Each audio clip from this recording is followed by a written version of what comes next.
What is it like to nature drive in LA? Well, let's show you. I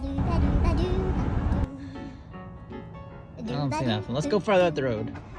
It's the wild Gatorade bottle. Like Steve Irwin of Los Angeles. A wild Dasani water bottle. Wow. So special. Wow. I'm like Steve Irwin out here finding the salty water. So we're not finding a lot of animals, but we're definitely finding a lot of trash. Welcome to LA. Can't tell.